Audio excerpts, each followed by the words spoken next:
/Authentic January. This is all January long, as we now bring in Steve Moskowitz, our legal analyst for sports and the law. And this is what's really interesting. So the Arizona Diamondbacks, they've been in Chase Field for less than 20 years, and they want out of their lease. They are claiming negligence, in essence, on the part of the county, saying the stadium district has not maintained the stadium and has refused to work with the team to fund capital improvements. It's a 40-page complaint, to which the county says this is outrageous. They just want out because they want to sell, do their own thing, make their own stadium, make their own money. So what does a team have to prove to get out of a lease? That the landlord is breaching the contract. And what the team says is, look, we need about $185 million worth of repairs, and you set aside about $5 million, and you could also do concerts here and other things here and raise more money. You're breaching the contract. Now, again, it has to be a material breach. So if there was one light bulb missing, that wouldn't do it. On the other hand, if pieces of the roof are falling off, you don't need that much. And what's going to happen is it'll either force the government to do significant more repairs, or the team will say, we're going to follow the hockey people and find someplace else. And usually what happens in most cases, especially something like this, there'll be a backroom deal and it'll all be worked out. That's what I was going to say, because it's not like you can just go find another baseball stadium, you know. They don't stop off in the department store. Yeah, exactly. But they're available. Yeah, the Oakland A's would like to know how that happened. You know, they would like to know if they could just pick one up.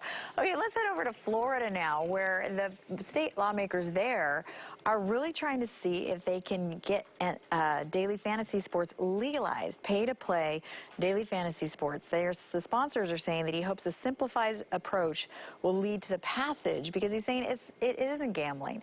How are they proposing this? How are they saying that these daily fantasy sports sites are not gambling, where a lot of states have said they are?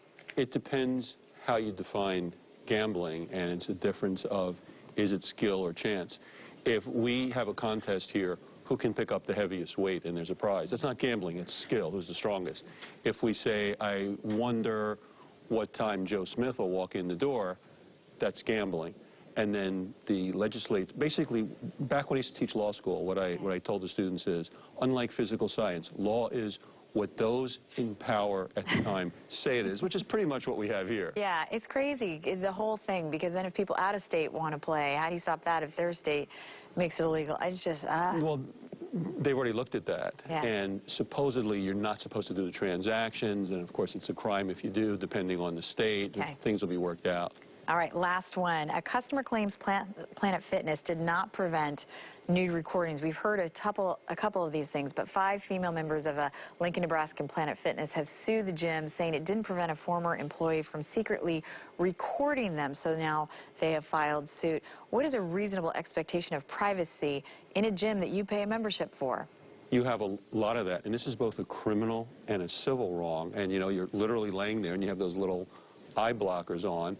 And here, if the company had done something as simple as change the locks. Yeah.